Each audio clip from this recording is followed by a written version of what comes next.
Hello and welcome.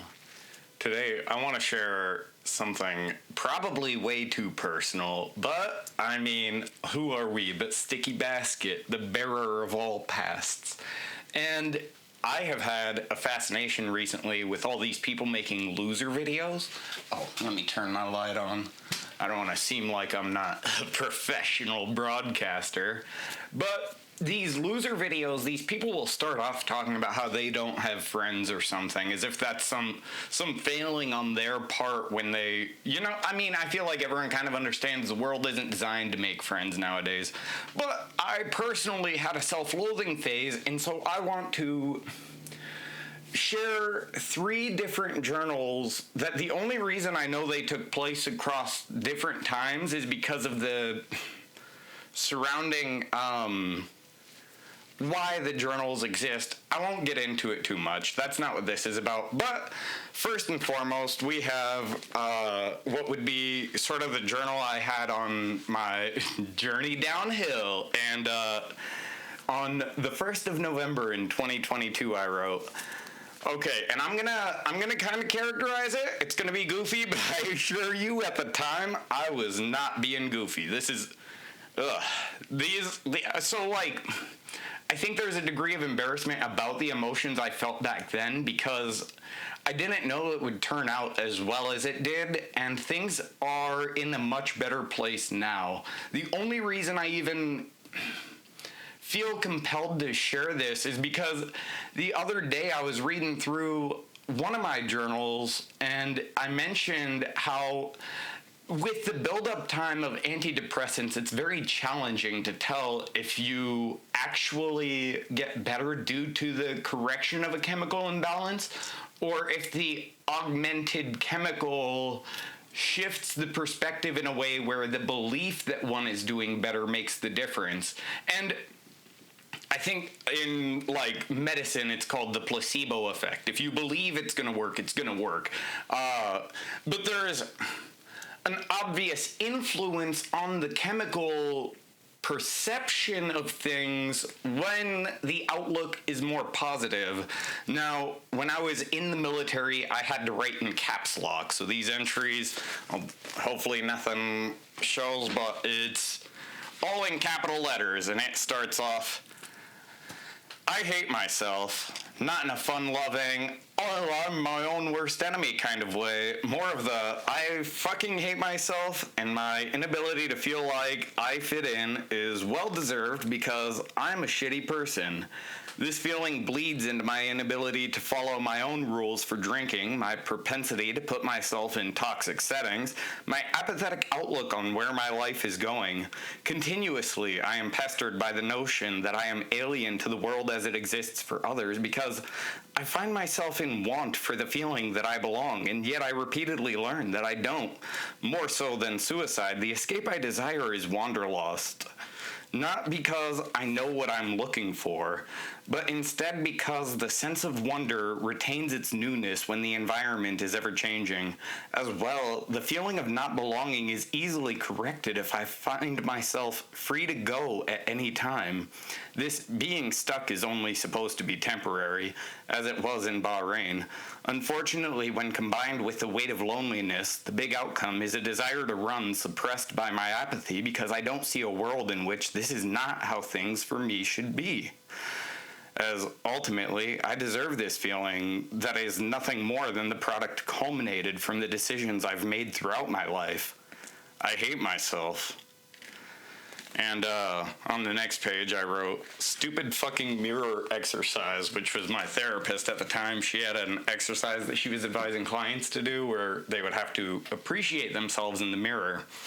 And there was something about standing and looking at myself naked in the mirror and sort of not in the constraints that I felt impressed upon me by my uniform that inspired me to do something that I hadn't done since Bahrain. I started countering those automatic negative thoughts that persist throughout that entry. And there are certain mathematics that you can put into how many positive thoughts it takes to correct a negative thought. But what you get really good at doing when you start countering negative thoughts is being more positive. And this journal took place shortly after November because it's got the case manager from legal, and I mean, the mirror exercises in there. That's what inspired me to even start this journal. But my last journal I had lost when I had traveled from Bahrain to the U.S. because, so I had Palantir. He was in his little backpack cat carrying case, and I love the little guy. So I was like sticking my hand in, playing with him, and then at one point I laid down. But in my side pocket was the journal I had at the time, and then I lost the journal on the plane ride, and you know, I lost it, and I figured I've done well enough at countering my automatic negative thoughts, and I'm about to be in the U.S. and receive healthcare treatment and continue on with my career in the Navy. Very naive at the time, but that's not the point. This is just affirmations. Every time I would have a negative thought, I would write down a positive thought. Actually, I'd write down 2 or maybe 3, depending on like the degree of severity of the negative thought and the persistence of the negative thought relative to how many times the affirmation was written. So, I mean, obviously, you gotta know when you're doing anything, you got this, girl. Next up, it was, the opinions of others does not diminish my personal value. I am beautiful. I deserve to live my truth. I have a right to exist. My personality is one of my best assets. You're not going to get that just from the videos, though. You have to actually get to know me over time and in person and in various settings, both high, not high, and then, like, also when I'm sad, I'm also, like, a lot of maintenance for the people around me. And that's not to say that it's bad to be a lot of maintenance, but like being able to knock me out of that is what I think friends are there for. So I think I get into that in my third journal, but back to the affirmations. I make good situations into great situations by capitalizing on opportunity. It's okay to not be okay. Work ethic is a strong trait, and I have many others. I am not a burden. I have a caring nature and would prefer to see the good in others, as I'd like others to see the good in me. I am worth seeing the good in. I have many sources to derive pleasure from, to include Palantir, Shetware, my reputation, my sense of humor, being in the U.S., being surrounded by the majesty present in nature, the love and support of my family and those around me. I am worth being loved. I deserve to feel good. My existence is not a burden. I am allowed to take pride in my accomplishments. My capacity for learning new things is a strong advantage.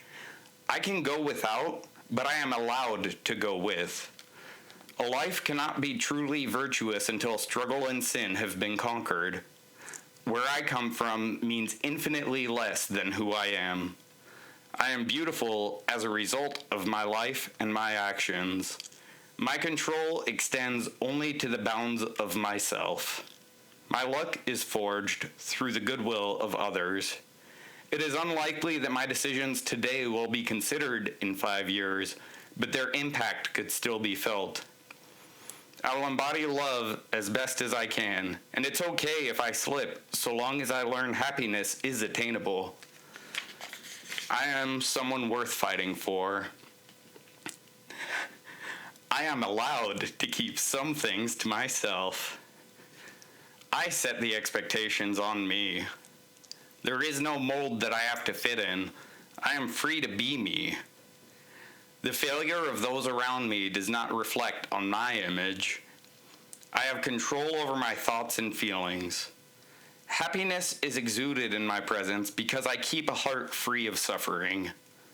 I am a beautiful soul, and my optimism pours freely to those around me.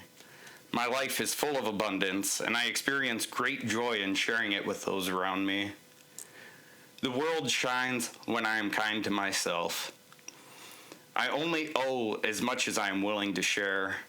Regardless of my birthright, I will accomplish great things and live well, free of harshness towards myself. I am allowed to craft my own timeline, and not have it dictated by others. It is okay to feel love. I am strong enough to carry my baggage. Asking for help is a sign of humility rather than weakness.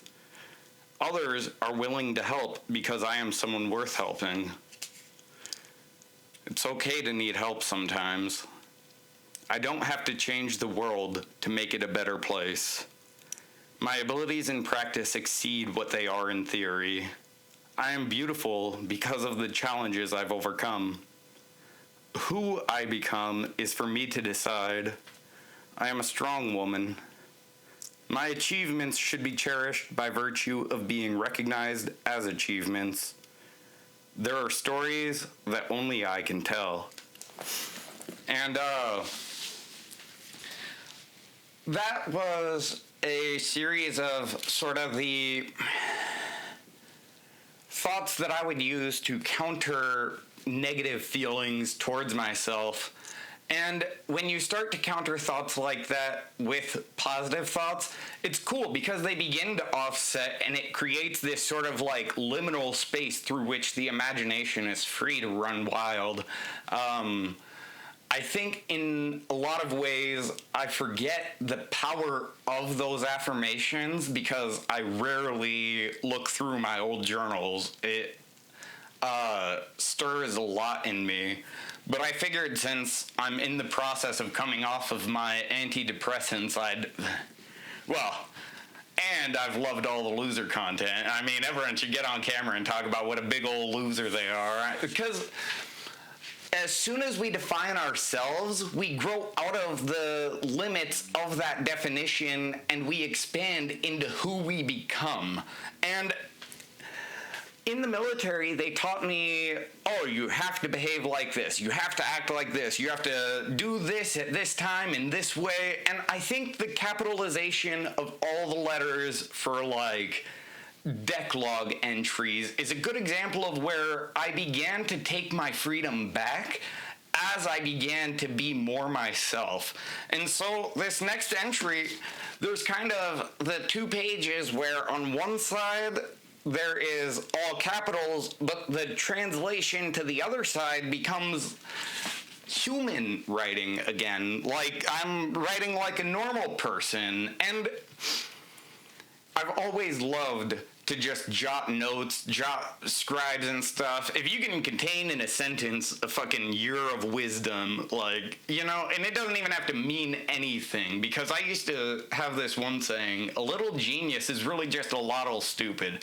Because if you can identify what makes something stupid, you can find the direction the genius comes from. And if you can figure out at what point the conclusion towards the stupid conclusion was made, you can abstractly deconstruct stupidity in place and learn from the stupidity of others. Hopefully it doesn't sound silly, but like it's the act of understanding that your experience isn't the only experience. And this next entry kind of addresses a little bit of it. And it says, again, I don't know how long, I think somewhere, I'll just read it and then maybe at the end we'll figure out when it happened. But there's something to be said about the places I've been. I'm not there anymore. The fool I was and the fool I am are distinct in a cavalcade of mannerisms. Before I was out, I knew I was a woman, and yet I had such contempt for myself I couldn't bear to consider the world might challenge me in my identity. It's the unintentioned ignorance of my white male privilege clinging to a world she felt wouldn't see her. And yet the most painful realization as I try to establish what I can call normal has been that the pain of not being seen is reflective of the self-inflicted wound of not let myself be seen. Maybe if I close my eyes, the world won't look so scary. And who I become then is like water, amorphous. amicable to all shapes, yet cannot be held without first being contained. And I see not my power as I carve into mountains and shape the earth, but instead of feeling, I feel the earth quake at my presence. So then I am fear, to cast such shadows and shroud myself to be hidden. For if the earth rumbles as I pass, surely I am not to be seen by a world as beautiful as this. I don't know where I started, but here is not where I intend to stop. Even if my experience showed me a million times over why I should quit, my heart remains awaiting its next beat. Because if the world hasn't stopped me yet, then clearly I am stronger than it. To see the earth tremble should not leave me changed beyond reinforcing that I move because I am unstoppable. I tear myself apart because it's embarrassing to live in a world so weak it cannot break me. I hide because if others knew my worth, they might lose sight of the mountain they must carve to sit on the sidelines of mine. And the compliments paid become daggers because I have no eyes with which to validate the truth. I have no ears. I do nothing more than what I can, so greatness is impossible. Then again, all I do I must, so the world owes me nothing. The compliments pay a tab that incurs my debt to the world. I have to share that we don't have to live like this, that we as people are not the people on TV. When things are us versus them, they're only stronger until we see who we are under pressure. Then it's us. Something interesting is that even though it would be nice to think everything happens for a reason, that is not the case. Things just happen, as chaotic as it sounds. Events don't inherently have meaning outside of being baggage that sometimes is relevant enough to apply to a new moment. And while it seems clear that the experiences build on each other, they happen independently. When two events can be plotted and the number of paths between their interconnectedness can never be zero, any meaning loses value because those links aren't unique. They are in that the individual is grown, but to be indicative of a wider purpose, it would make little sense for time, self, and growth as some iteration of purpose because they can only ever be seen in hindsight. Every moment, we are all we can be as loud as we can because in a world without purpose, we can live freely. It's not scary that our fortune is arbitrary because luck plays no part in my game. I don't need rules to know what's right, and the only certainty I have is that I mean to do good in my life. So long as I let that guide me, others make my journey easy. Gay. So anyway, that's how you work your way out of being a loser, is you free your mind from the limits that you constrain yourself on when you feel the need to judge yourself. There's a very egotistical nature about sort of like the world as it currently is, because people are made to feel small by the world, but nobody investigates the curiosity that like ignites within them when that feeling of smallness becomes like a flame that must then consume. Because I mean, just think about all the things you don't know, and is there something that if you knew would actually change the way you act? Because in most cases, planning, plotting, thinking too much, it simply is like a sort of, I'm not sure, almost like a delay of sorts. And there was a sort of, it's all good. I'm gonna go ahead and try not to get too far into the meditation space. You aren't who you think you are. You are who you become constantly.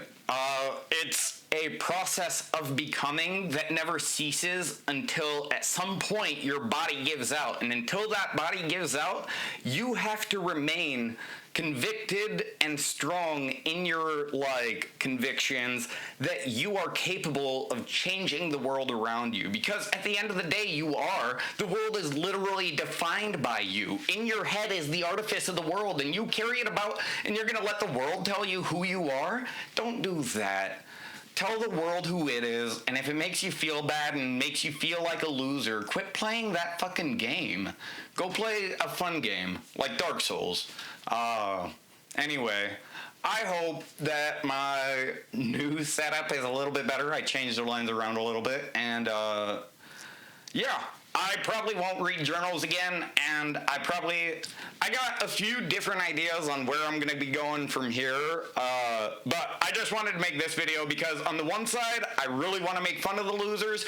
On the other side, everyone experiences it. I mean, I just recently lost a bunch of friends that I had in a socialist organization because two of the guys in that organization, believe it or not, did not want to fuck me. And I have this weird thing where I'm really interested in guys who sort of see me exclusively as someone who can do things, because I love to do things, and like, it's this weird SpongeBob energy about me. It's not even sexual, because I tell you what, anyone that's attracted to me, it automatically like repulses me, because I'm like, you're disgusting to have taste like that. What the fuck is wrong with you?